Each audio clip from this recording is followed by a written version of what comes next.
Pues bienvenidos a este escenario azul. De mencionarles que esta es la sesión CMP 202, en la cual vamos a estar hablando acerca de cómputo cuántico y de Amazon Braket. Mi nombre es Vanessa Hernández, yo soy arquitecta de soluciones en Amazon Web Services y también formo parte de un grupo de entusiastas del cómputo cuántico que justamente tenemos la misión de hablar a nuestros clientes acerca de esa tecnología emergente y de lo que AWS está haciendo en este rubro. Voy a preguntarles si alguno de ustedes ya conoce de cómputo cuántico. Me gustaría ver las manos.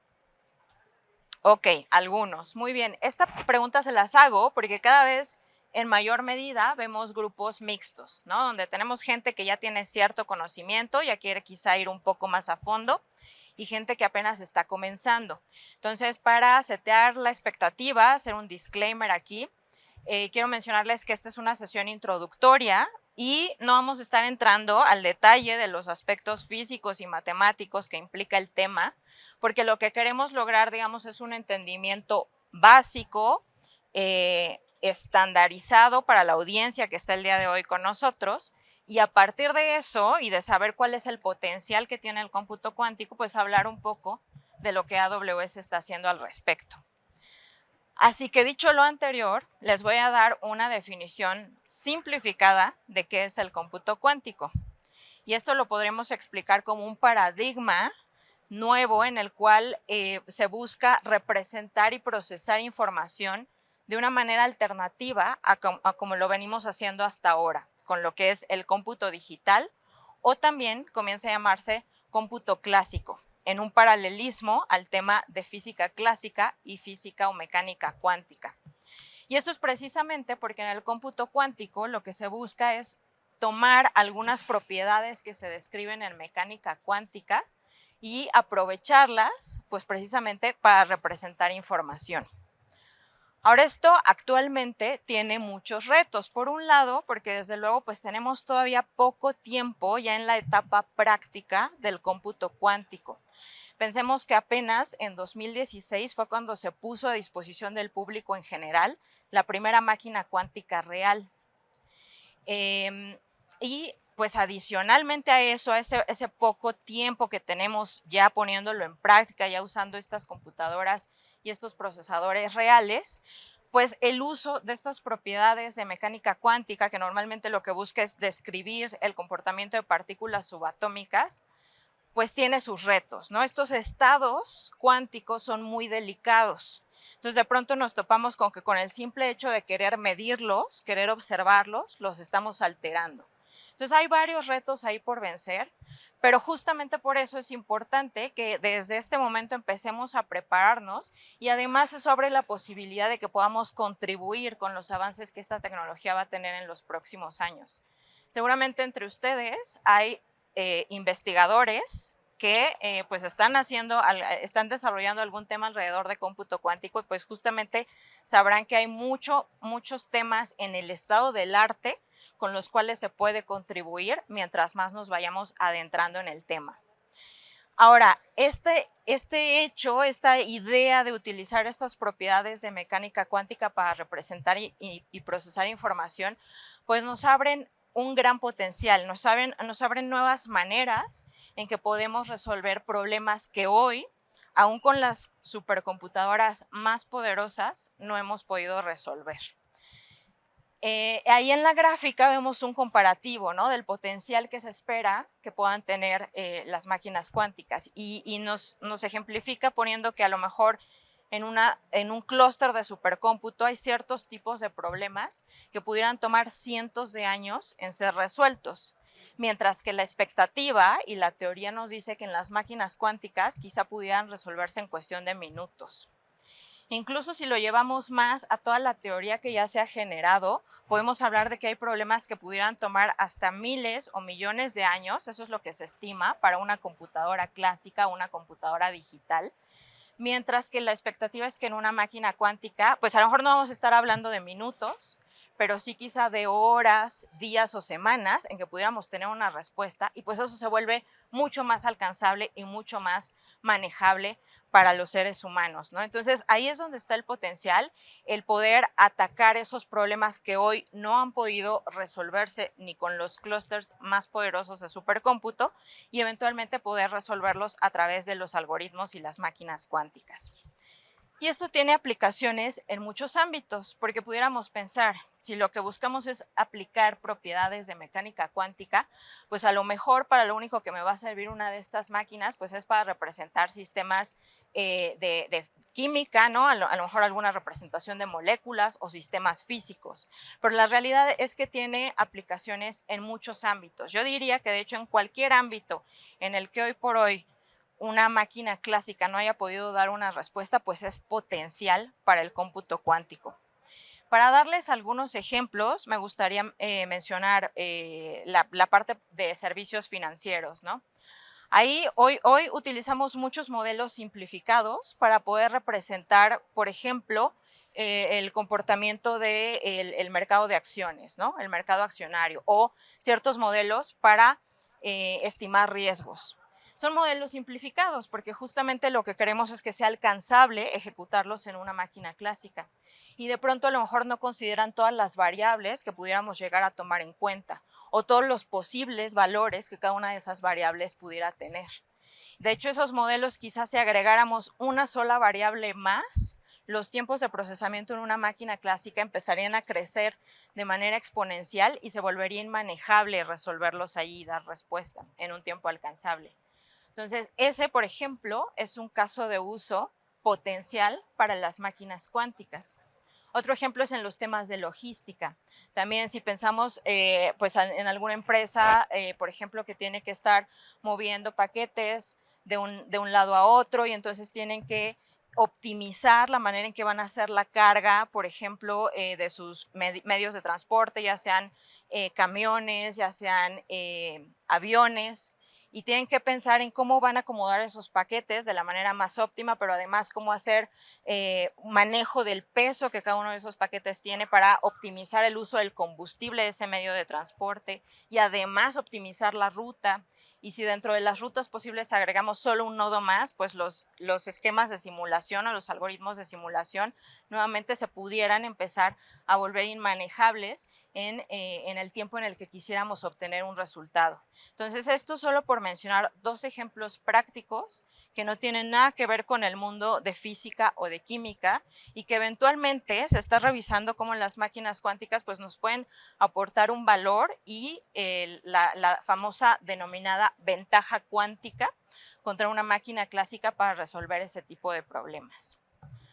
Ahora esto, nuevamente, insisto, no estoy dando todos los detalles físicos y matemáticos implicados en el tema, pero la intención con estos primeros slides es darles un contexto de qué es el cómputo cuántico y dónde está su potencial y por qué es interesante e importante empezar a aprender al respecto.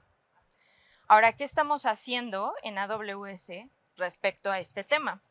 Y bueno, aquí les voy a platicar de nuestra estrategia que tiene de alguna manera 4 aristas.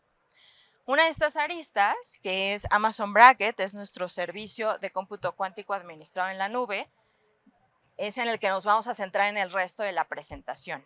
Pero de entrada quiero mencionarles estos 4 aspectos que conforman nuestra estrategia porque en AWS estamos convencidos del potencial que tiene el cómputo cuántico. Entonces buscamos contribuir activamente y además buscamos ofrecerle a nuestros clientes la posibilidad de sacar provecho de estas máquinas a través de la nube de Amazon Web Services.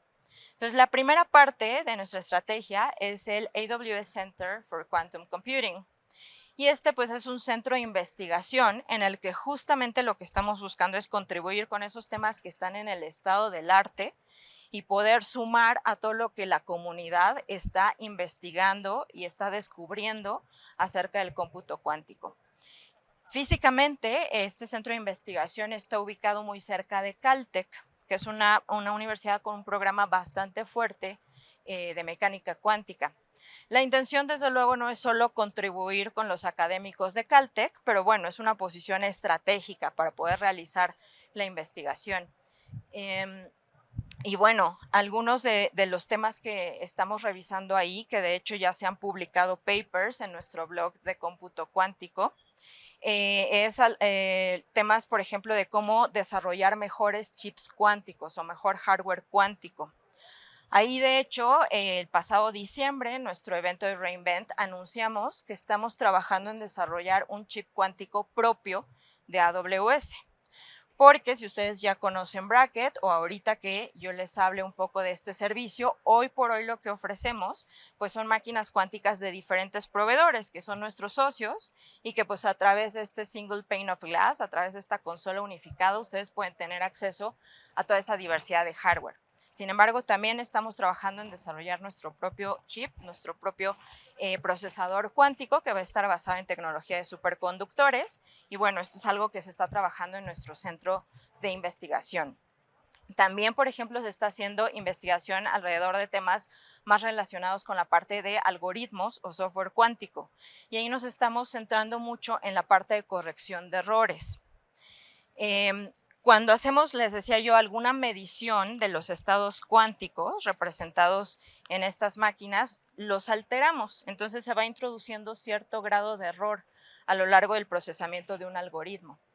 Y hoy por hoy hay un foco muy fuerte de la comunidad que trabaja con estas tecnologías por ver cómo podemos de alguna manera reducir ese error cuando hacemos un procesamiento. Entonces ahí nosotros también estamos trabajando en desarrollar estrategias de corrección de errores y algoritmos que se puedan reutilizar para que a la hora que ustedes generan sus circuitos cuánticos, pues puedan incorporar esto y de alguna manera reducir esa cohesión que los qubits o los bits cuánticos van perdiendo a lo largo del tiempo.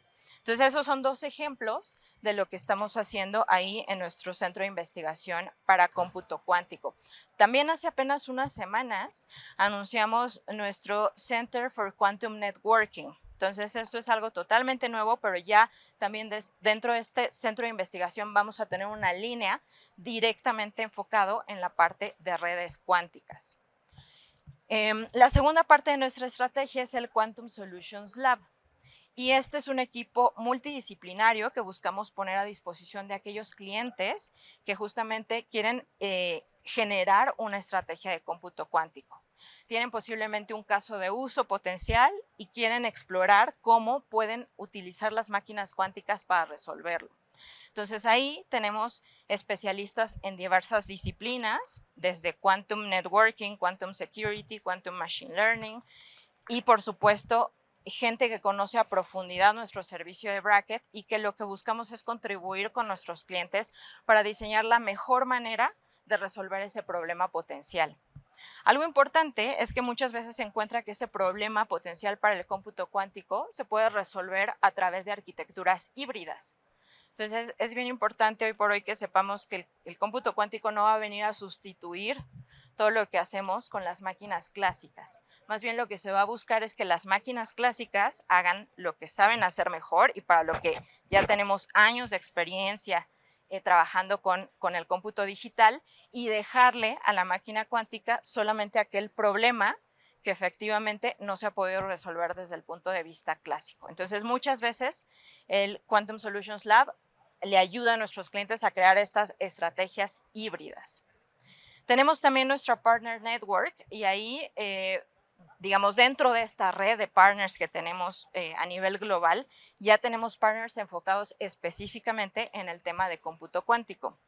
Desde partners que de alguna manera también pueden hacer esa asesoría similar a la que nosotros ofrecemos a través del Quantum Solutions Lab y trabajar con nuestros clientes en el diseño de sus estrategias, hasta partners que han empezado a crear soluciones basadas en Amazon Bracket y también pues pueden ofrecerlas a nuestros clientes. Hay algunos enfocados, por ejemplo, en la parte de Quantum Networking, hay algunos enfocados en la parte de crear mecanismos Quantum Resistant para la parte de seguridad. Hay otros que han generado, por ejemplo, IDEs de desarrollo gráfico.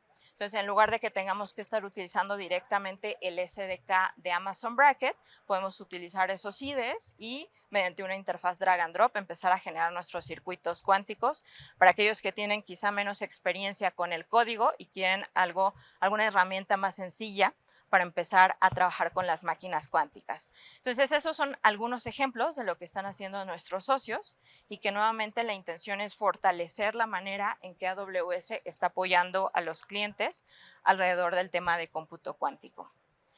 Y bueno, les decía yo que parte de esta estrategia, ahora sí que el cuarto elemento es Amazon Braket, que es nuestro servicio de cómputo cuántico administrado en la nube de AWS y que es el que nos va a tomar el resto de la presentación. Les voy a hablar un poco de las características, la funcionalidad que ofrece Amazon Braket y vamos a ver una pequeña demo para que no se lo tengan que imaginar, sino que lo puedan ver en vivo y en directo. Entonces, bueno, ¿qué nos ofrece Amazon Braket? Por un lado, la posibilidad de empezar a construir nuestro código o nuestros algoritmos cuánticos. Y acá, pues bueno, contamos con un SDK que está basado en Python y que ustedes pueden descargar e instalar directamente en sus computadoras, en su PC, en su laptop y empezar ahí a generar sus circuitos cuánticos. Ese SDK ya nos incluye un simulador que va a funcionar de manera local en nuestra propia computadora. Entonces, todavía sin que tengamos que llegar a el uso de las máquinas cuánticas, los QPUs o Quantum Processing Units reales, pues ya en nuestra propia máquina vamos a empezar a poder correr circuitos cuánticos. Se tiene la limitante que nos alcanza hasta para 25 qubits en el simulador local, pero bueno, ya podemos empezar ahí a hacer nuestras corridas de código. También ese SDK lo pudiéramos, si no queremos utilizar nuestra propia computadora, a lo mejor queremos tener disponibles más recursos, una máquina virtual en la que podamos generar ya circuitos más complejos, podemos utilizar Jupyter Notebooks administrados en la nube de AWS. Eso también lo vamos a ver en la demo. Y ahí, por supuesto, utilizando el SDK de Braket, pues estar codificando nuestros circuitos cuánticos. El siguiente grupo de funcionalidad que ofrece Braket, pues es la posibilidad de empezar a probar los circuitos. Y cuando me refiero a probar, pues todavía no vamos a estar llegando a las máquinas cuánticas reales. Sin embargo, pues voy a tener a la mano simuladores que me permitan empezar a ver cómo se va a comportar ese circuito. Entonces, esos simuladores, hablaba yo ya que el SDK nos incluye un simulador local, pero también puedo tener simuladores administrados en la nube de AWS. Por supuesto, al ser simuladores estamos hablando de máquinas virtuales clásicas, digitales, son máquinas S2, pero son totalmente administradas y ahí ustedes pueden mandar a ejecutar sus circuitos y pues obtener resultados similares a los que se obtendría ya en la máquina cuántica real. Voy a hablar un poquito más de los simuladores en unos momentos. Después pues viene la parte primordial de Amazon Braket, que es como tal la posibilidad ya de ejecutar nuestros circuitos en QPUs reales, ¿no? En unidades de procesamiento cuántico reales. Y ahí, hoy por hoy, estamos ya ofreciendo 5 diferentes QPUs, lo voy a tocar en algunos slides más. Y pues la intención es seguir sumando opciones para que ustedes tengan diversas alternativas a través de la nube de AWS para probar lo que nos ofrece cada tipo de hardware que hoy por hoy está disponible en el mundo del cómputo cuántico. Y finalmente la parte de análisis, porque Braket pues no es un servicio aislado del resto del ecosistema de AWS. Entonces podemos echar mano de los servicios de monitoreo para poder visualizar cómo se ejecutan nuestros circuitos y eventualmente esto nos da la posibilidad de generar benchmarks, ¿no? Al tener diferentes tipos de QPUs disponibles, pues podemos comparar cómo un mismo circuito se ejecuta en los diferentes tipos de QPUs y posiblemente descubrir que para diferentes casos de uso, pues va a haber QPUs que sean más adecuados que otros. Hoy por hoy, cada proveedor, digamos, de hardware cuántico tiene su propio approach, su propio acercamiento hacia cómo construir esos chips y los modelos de programación para representar las compuertas. Y lo que se prevé es que probablemente no se llegue a un solo tipo de tecnología que sea la mejor, sino que eventualmente tengamos, como teníamos en el cómputo clásico, los procesadores RISC, los procesadores x86, que cada uno pues tenía su nicho para el cual era adecuado, ¿no? Entonces esta es una posibilidad Y justamente a través de Bracket ustedes van a tener acceso a diferente tipo de hardware y poder generar estos benchmarks, monitorear cómo se ejecutan los circuitos y eventualmente pues decidir dónde quiero ejecutar cada parte de mi problema, ¿no? Entonces, esos son los 4 grupos de funcionalidades que me ofrece Bracket, y lo que tengo en este slide ahora pues es una representación gráfica del servicio con los diferentes componentes que conforman la arquitectura. Entonces aquí voy a ir sombreando cada una de las partes y vamos a ir entrando más a detalle en algunas de las cosas que ya mencioné. Entonces, por un lado, tenemos todas las maneras en que podemos interactuar con Amazon Bracket. Ya les decía yo que puedo instalar mi SDK de manera local en mi propia PC o en mi propia laptop. Ahí puedo utilizar el IDE de mi preferencia, la interfaz de desarrollo que yo prefiera. Simplemente instalo el SDK o los plugins de Bracket y ahí puedo empezar a trabajar mis circuitos. Puedo utilizar también a través de la misma consola, y les decía yo que lo vamos a ver en la demo, los Jupyter Notebooks administrados, con lo cual, pues bueno, puedo tener más capacidad para mi ambiente de desarrollo y estar ahí generando y probando mi código.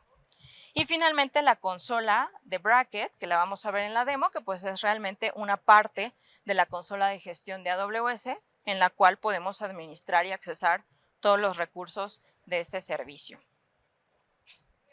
Después tenemos lo que yo le llamaría el corazón de Bracket, que es precisamente la parte de los simuladores y la parte del hardware cuántico real.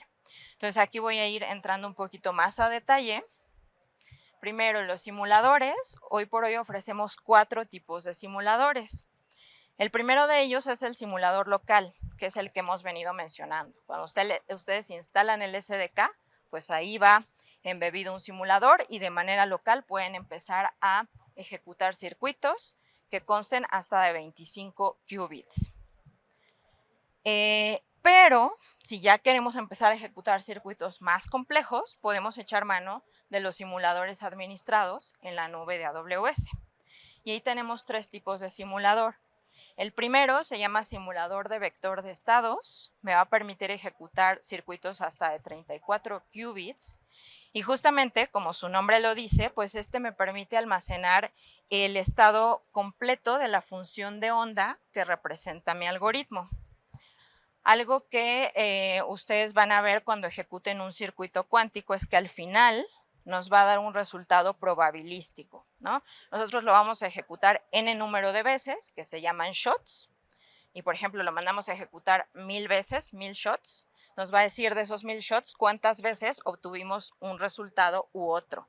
Y esos resultados son resultados digitales, ¿no? O sea, son unos y ceros, como lo conocemos en el cómputo digital. Pero durante el procesamiento del circuito realmente lo que tenemos no es un comportamiento discreto, sino un comportamiento continuo. Y ese precisamente es la función de onda que nos permite obtener este simulador. Si eventualmente queremos obtener el estado continuo por el que fue pasando mi algoritmo, en este simulador podemos hacerlo. Entonces, esa es una de las características que tiene nuestro simulador de vector de estados. El siguiente es el simulador de redes tensoriales. Acá podemos ejecutar circuitos de hasta 50 qubits. La característica que tiene es que este simulador transforma nuestro circuito en un grafo. Entonces, tanto los qubits como las compuertas cuánticas, las operaciones que yo voy a ir aplicando sobre esos qubits, son los nodos de mi grafo. Y lo que hace el simulador es encontrar el mejor camino, el camino óptimo para dar respuesta a ese algoritmo. Entonces, es muy útil cuando tenemos circuitos en los cuales, digamos, se le llama, tengo compuertas locales, ¿no? Compuertas que van a actuar sobre un subconjunto del total de mis qubits. Y entonces realmente pues tiene sentido encontrar un path, un camino óptimo para resolver ese algoritmo. Si se trata de un algoritmo en el cual yo tengo que ir ejecutando las compuertas de manera secuencial, pues probablemente no nos aporte mucho este simulador, pero la intención es esa. La intención es que si tenemos circuitos con compuertas que se van aplicando localmente, pues podamos tener un mejor tiempo de procesamiento utilizando este simulador. Y finalmente, el tercer simulador se llama simulador de matriz de densidad y lo que me permite es empezar a introducir ruido. Entonces yo les decía que en una máquina cuántica real, pues vamos a tener ruido porque los qubits son los estados cuánticos que representamos en ellos son tan delicados que con el tiempo van perdiendo precisión o coherencia, también se le llama. Cuando digo tiempos son milisegundos, ¿no? Entonces, justamente el hecho de que yo tenga un simulador en el que empiezo a introducir ruido me va a permitir ver de manera muy cercana a la realidad cómo se va a ejecutar mi circuito ya en un QPU real. Y entonces puedo empezar a introducir mis estrategias de reducción de ruido para obtener mejores resultados cuando ya estoy utilizando las máquinas cuánticas reales. ¿Sale? Entonces, esos son mis 4 tipos de simuladores a través de Amazon Braket. Y después tenemos, ahora sí, los QPUs reales, las máquinas cuánticas reales. Y aquí yo les hablaba de 5, pero en este slide van a aparecer solo 4. Lo voy a mencionar en los siguientes slides. Estos 4 son, digamos, los procesadores que ya tienen algún tiempo disponibles con nosotros. De hecho, de los que aparecen ahí, el más reciente que se agregó fue el de Oxford Quantum Circuits, o QC. Pero ya veníamos desde hace tiempo trabajando con los 3 primeros, D-Wave, IonQ y Rigetti. Estos 4 QPUs nos ofrecen diferentes arquitecturas. Por ejemplo, D-Wave, Rigetti y OQC se basan en arquitecturas de superconductores, mientras que IonQ utiliza una tecnología que se llama trampa de iones. Entonces, ya ahí de entrada yo estoy teniendo diferentes opciones. Adicionalmente, el modelo de programación también es distinto en estos procesadores. En D-Wave se utiliza algo que se llama Quantum Annealing o temple cuántico, que se ha encontrado que es es óptimo, digamos, para problemas, o es ideal para problemas de optimización, para no ser redundante. Entonces, se utiliza mucho para casos de usos de optimización este procesador de D-Wave. IonQ, Rigetti y OQC utilizan un modelo de programación basado en compuertas cuánticas. Y de hecho, si ustedes generan un circuito basado en compuertas, simplemente cambiando una sola línea en el código de Braket van a poder enviarlo a los diferentes tipos de procesador sin hacer más nada en su código, ¿sale? Entonces, estos son los 4 primeros procesadores que tuvimos disponibles. Hace un par de meses, me parece ya, hicimos el anuncio de este procesador, Borealis, de Xanadu. Y aparece por separado, pues primero porque es la más reciente adición, pero también porque este procesador tiene un claim actualmente de ventaja cuántica. Es decir, se ha procesado en Borealis un tipo de problema y un tipo de algoritmo que ninguna máquina clásica actualmente se ha podido resolver en un tiempo razonable. Esto probablemente cambie en el futuro, porque de todo lo que vamos aprendiendo del lado de cómputo cuántico, pues también nos sirve para mejorar en la manera en que estamos trabajando con las máquinas clásicas. Pero hoy por hoy existe ese claim de ventaja cuántica de Borealis sobre las máquinas clásicas que han intentado resolver un problema similar al que se ejecutó en este procesador. Este también es una arquitectura distinta y un modelo de programación diferente.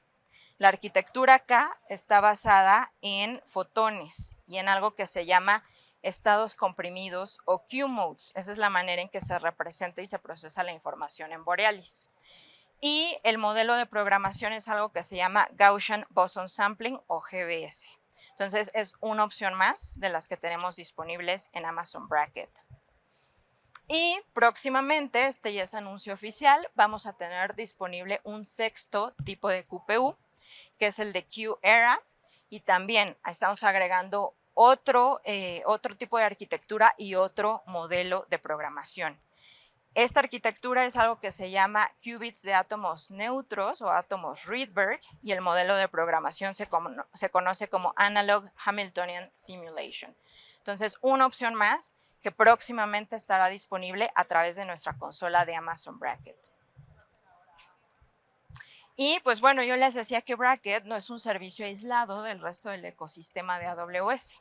Entonces tenemos otros servicios que probablemente algunos de ustedes conozcan, estén familiarizados, que complementan la funcionalidad de Braket. De hecho, se pueden utilizar cualquiera de los más de 200 servicios que hoy tenemos disponibles en el catálogo para acompañar el procesamiento que eventualmente vamos a hacer a través de Bracket. Sin embargo, digamos que estos son los que de manera más natural forman parte de este ecosistema de nuestro servicio de cómputo cuántico. Entonces, el primero de ellos es CloudWatch, es nuestro servicio de monitoreo. Y es ahí donde les comento que conforme vamos ejecutando los algoritmos en los QPUs, pues a través de CloudWatch vamos a tener la posibilidad de monitorear, de obtener métricas acerca de la ejecución de estos algoritmos y eventualmente tener disponible esa información a lo mejor para empezar a generar tableros o reportes con todos los detalles de lo que hayamos ejecutado en los QPUs. Por otro lado, tenemos EventBridge, que es nuestro servicio de notificaciones. Algo que vamos a ver en la demo es que cuando yo mando a ejecutar un circuito cuántico a los QPUs reales, este va a quedar en una cola de ejecución que va a ser atendida conforme el procesador esté disponible. Los procesadores tienen ciertos horarios de disponibilidad, ciertas ventanas, y adicionalmente, dependiendo de la cantidad de trabajos que estén encolados, pues pudieran no ejecutar de forma inmediata el algoritmo que estamos enviando. Entonces, a través de EventBridge, nosotros podemos configurar notificaciones que nos permitan saber cuál es el estado del job o de la tarea que acabamos de mandar a ejecutar y de forma automática recibir información acerca de, bueno, si ya está encolado, si ya está en ejecución, si ya finalizó la ejecución, etcétera. Después tenemos S3, nuestro servicio de almacenamiento de objetos, Simple Storage Service, en el cual se van a alojar los resultados de la ejecución de nuestros circuitos. Entonces, conforme nosotros ejecutamos, se van a generar archivos JSON que van a contener la respuesta que nos hayan dado los QPUs y eso lo vamos a tener disponible en S3. También lo vamos a ver en la demo. Con Identity and Access Management, pues justamente vamos a poder controlar el acceso a los diferentes recursos que nos ofrece el servicio de Bracket. Por ejemplo, hablábamos de los notebooks administrados. Quizá tenemos diferentes grupos de investigadores que van a tener acceso a su propia instancia de Jupyter Notebooks. Y pues no queremos que otros grupos de investigadores tengan acceso a esa misma instancia, o probablemente no queremos que nuestros repositorios de código que van a estar integrados con esos Jupyter Notebooks se compartan entre los diferentes grupos de trabajo, o que el resultado que se va a colocar en los buckets de S3 pues solamente se permite el acceso a aquellos usuarios que tienen que ver con esos proyectos de investigación. Bueno, todo eso, todos esos niveles de acceso y asegurar que cada quien tenga, pueda usar solamente los recursos que le correspondan, pues lo vamos a controlar a través de Identity and Access Management.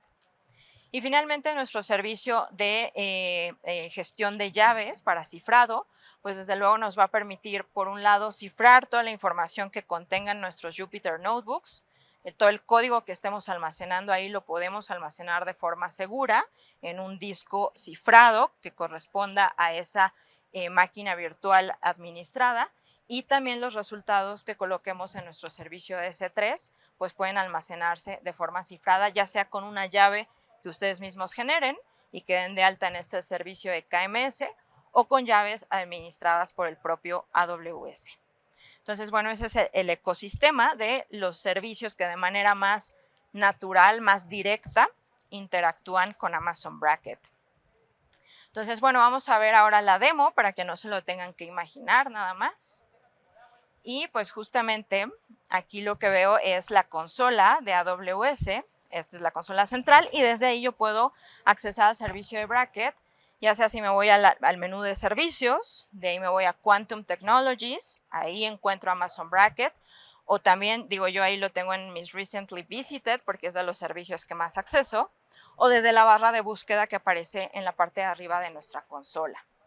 Entonces, esto es lo primero que vamos a ver cuando accesamos a Bracket. Esa es la lista de QPUs que tenemos disponible.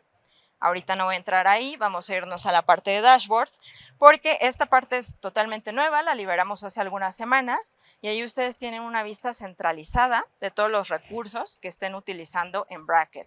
Tienen la parte de bienvenida, donde hay una serie de recursos que les van a permitir empezar a conocer, empezar a estudiar acerca de Bracket e irse adentrando.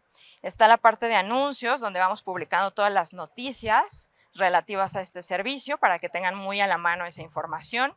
Los notebooks, los Jupyter Notebooks que tengan activos. Acá pueden dar de alta algún QPU, algún dispositivo que más utilicen para tener como un shortcut hacia ese dispositivo.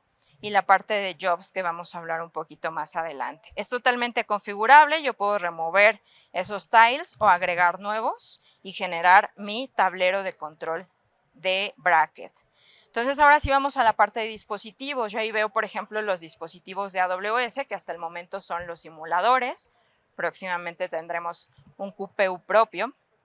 Y vemos también los QPUs de otros proveedores. Están los de D-Wave, decíamos, la parte de IonQ, OQC, Rigetti y el procesador Borealis de Xanadu. Son los que hoy por hoy tenemos disponible. Ahí pueden ver una columna que justamente nos muestra la ventana de disponibilidad que tiene cada QPU y una pequeña descripción que nos habla un poco del tipo de tecnología que nos ofrece cada proveedor. Ahora, si me voy al detalle de cualquiera de ellos, pues voy a obtener más información sobre ese QPU. La información que aparece en la página de detalle, ahí por ejemplo estoy entrando a Rigetti, va a depender del tipo de arquitectura y del tipo de QPU. Rigetti, por ejemplo, nos muestra una topología de su chip, nos muestra cómo están interconectados los qubits y alguna información de la calibración de esta máquina cuántica. Insisto, esta información depende del tipo de tecnología que ofrece cada proveedor. Pero digamos, para una máquina cuántica basada en superconductores que utiliza compuertas, este es el tipo de información que veríamos. Ahí aparece la ventana de disponibilidad de este QPU y algo muy importante que es el ARN o Amazon Resource Name, que hace referencia a este procesador cuántico. Este yo lo voy a usar desde mi código para decirle dónde quiero que se ejecute el circuito. Si yo quiero ejecutarlo, por ejemplo, en Rigetti, utilizo ese ARN. También es importante ver la región a la que está asociada cada QPU. Los QPU se asocian a regiones de AWS y después, cuando yo quiero ver el resultado de la ejecución de mis tareas, en la parte de tasks, tengo que asegurarme de estar en la región que corresponde a ese QPU. Si no, puede ser que empiece yo a pensar que mi tarea quedó perdida, pero en realidad lo único que tengo que hacer es irme a una región diferente. Ahora acá estoy en la parte de notebooks. Yo estoy mostrando ahí que tengo dos notebooks que creé en diferentes momentos, por lo tanto tienen versiones distintas del SDK. Puedo utilizarlo de esta manera o puedo tener notebooks que pertenezcan a diferentes grupos de investigadores que estén trabajando en diferentes proyectos. Es totalmente válido. Cuando le doy clic al notebook, pues me manda a esta vista que es tal cual la interfase de mi Jupyter Notebook. Viene precargado con el SDK de Bracket, pero también viene precargado con una serie de ejemplos que me pueden ayudar a empezar a ver cómo codificar para utilizar estas máquinas utilizando el SDK de Bracket. Yo ahí me estoy yendo a la parte de Getting Started y voy a mostrarles ese notebook que lo que hace es mandar un circuito sencillo a ejecutarse en QPUs reales. Este circuito es un par de Bell, que es un estado de entrelazamiento cuántico básico. Entonces, nuevamente, sin entrar al detalle, yo ahí estoy viendo la representación gráfica del circuito. Tengo mi compuerta Hadamard y tengo esta compuerta CNOT, que pues es lo que conforma un par de Bell básico, ¿no? Entonces, ¿cómo represento esto en el código para que se mande a ejecutar mi circuito o mi par de Bell utilizando el SDK de Bracket? Pues lo defino con esa línea, ¿no? Viene la sentencia circuit, luego agrego mi compuerta Hadamard sobre el qubit 0 y luego la compuerta CNOT tomando el qubit 0 como control y el qubit 1 como target. Entonces, con esa línea yo tengo definido el circuito que vemos gráficamente arriba. Acá lo estoy mandando a imprimir y bueno, tengo nuevamente una representación gráfica del circuito. Ahora, para enviarlo al simulador local, simplemente es esa línea, device igual a local simulator. Con eso lo que voy a estar haciendo es corriendo mi par de Bell directamente, en este caso, en el Jupyter Notebook en el que estoy trabajando, o en la máquina virtual de ese Jupyter Notebook. Y eso se hace con esa sentencia, device.run, y ahí obtengo mis resultados. Si lo quiero mandar a un QPU real, en este caso Rigetti, lo único que tengo que hacer es cambiar esa línea donde defino el dispositivo. Ahí le estoy diciendo que el AWS device va a corresponder al ARN que veíamos antes en la descripción de Rigetti. El circuito es exactamente el mismo, el par de Bell se define exactamente igual. Simplemente con cambiar la línea de AWS Device, cuando yo haga el punto run, se va a ir a ejecutarlo a ese QPU. Y lo mismo, por ejemplo, con IonQ, ahí estoy viendo el ARN, o con el QPU de OQC, que ahí también estoy viendo el ARN. De esa manera tan sencilla, cambiando solo esa línea, yo estaré enviando el mismo circuito a diferentes QPUs. Me voy a regresar para mostrarles rápidamente la parte de simuladores y que vean cómo también se utiliza el ARN para indicar que quiero que el circuito se ejecute en un simulador. Entonces, nuevamente aquí me voy a la línea donde aparece la definición del device. Ahí lo tengo. Y tengo ese AWS Device con el ARN correspondiente al simulador de vector de estados y aquí abajo al simulador de redes tensoriales.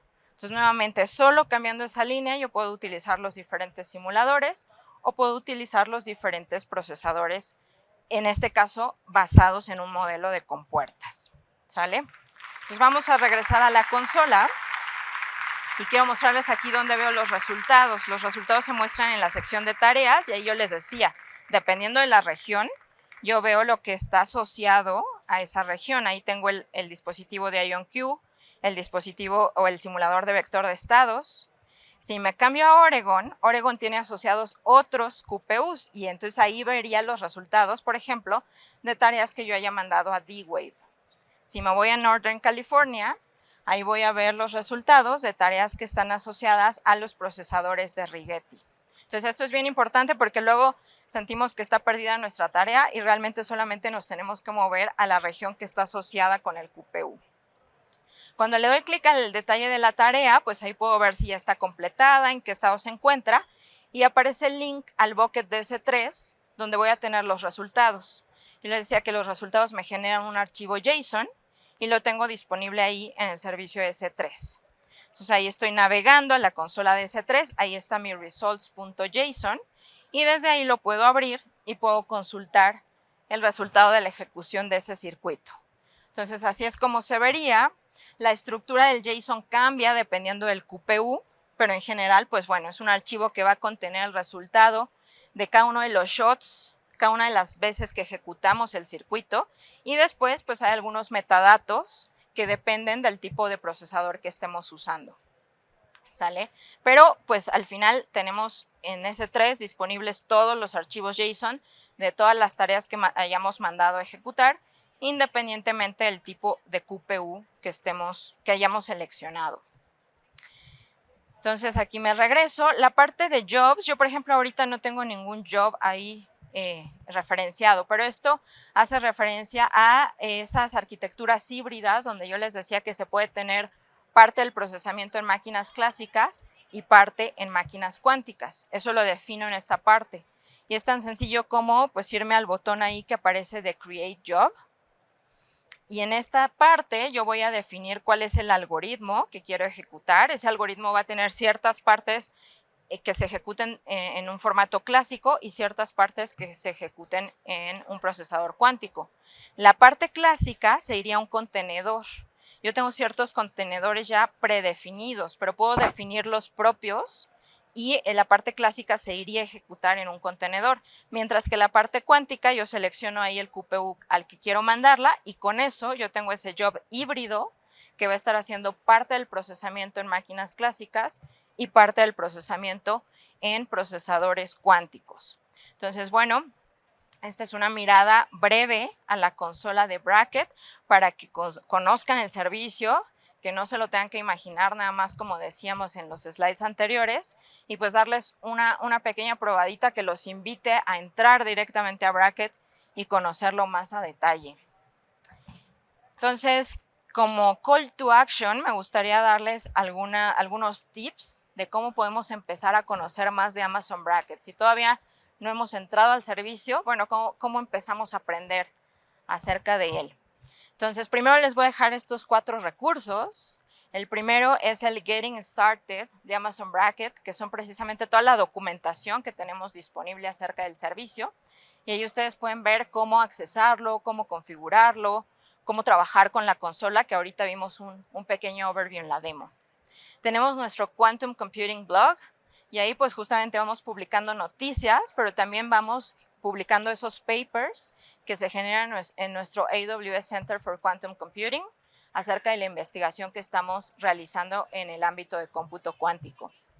En GitHub, en nuestro canal de GitHub, tenemos disponibles ejemplos de código para Amazon Braket. Son los mismos que vienen precargados en los Jupyter Notebooks, pero ustedes pueden accesarlos directamente en nuestro grupo, en nuestra comunidad de GitHub y pues echar mano de ese código para empezar a conocer el SDK de Braket.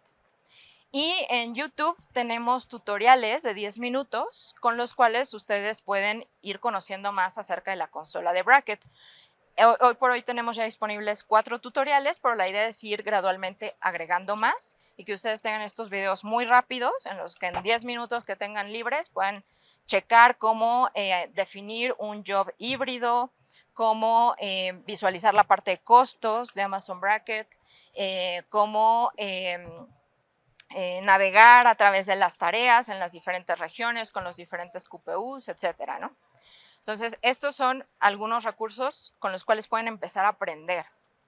Lo siguiente es, bueno, pues a lo mejor quiero empezar a experimentar, pero todavía no quiero incurrir en costos del uso de Amazon Braket. Pues la buena noticia es que Braket tiene una capa gratuita durante un año. No importa si ustedes ya tienen una cuenta de AWS, mientras no hayan activado Braket, todavía está disponible esa capa gratuita. Y en el momento que lo activen, van a tener un año para utilizar simuladores 1 hora al mes de forma gratuita. Entonces, esto es otra manera en la que pues, pueden empezar a experimentar y empezar a probar el servicio. Y finalmente, la parte de créditos para investigación. Si ustedes tienen ya un proyecto de investigación relacionado con cómputo cuántico y dicen, pues me gustaría empezar a probarlo en Braket, pueden accesar a este link, se les pide ahí la información del proyecto, se pide una estimación del costo de Braket, esa la pueden hacer en nuestra calculadora pública y con eso pues lo mandan y se evalúa la posibilidad de asignarles créditos para que puedan ejecutar ese proyecto en nuestro servicio de Braket. Entonces es otra buena noticia para que ustedes vean ahí maneras de empezar a experimentar con el servicio. Entonces, bueno, esto ha sido todo por mi parte en el tema de cómputo cuántico y de Amazon Braket. Finalmente, dejarles el mensaje que tenemos disponible en general para todos los servicios de AWS en nuestro Skills Builder. Entonces, en esa página hay un montón de contenido de capacitación del que ustedes pueden echar mano para conocer más en general de la nube de AWS y de todos los servicios que tenemos disponibles. Y también la parte de certificaciones. De hecho, muchos de los cursos disponibles en el Skills Builder están orientados a nuestro path de certificaciones, con lo cual pues ustedes pueden empezar a obtener esas credenciales formales, digámoslo así, del conocimiento que tienen sobre la nube de AWS. Entonces, invitarlos a que den una revisada en esos contenidos, agradecerles su presencia el día de hoy en esta sesión y finalmente pedirles que rellenen la encuesta porque nos ayuda mucho a seguir mejorando estas pláticas y estos eventos.